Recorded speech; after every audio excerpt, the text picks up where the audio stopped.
কি গো বৌমা, কলার মোচা পরিষ্কার করতে পারো? নতুন বিয়ের পর প্রায়ই শুনতে হয় এই ধরনের কথাগুলো মেয়েদের। তাই নতুন গৃহিণীদের কথা মাথায় রেখেই নিয়ে চলে এলাম কি করে কলার মোচা পরিষ্কার করতে হয় সেই ভিডিও।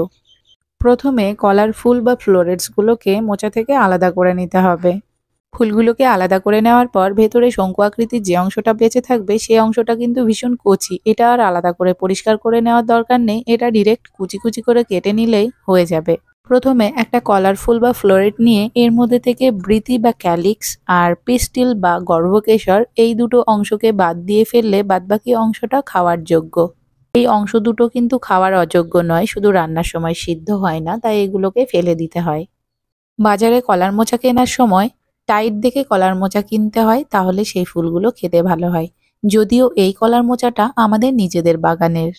আর পাকা কলা আর বীজ কলার মোচাই কিন্তু খেতে সব থেকে বেশি সুস্বাদু হয়।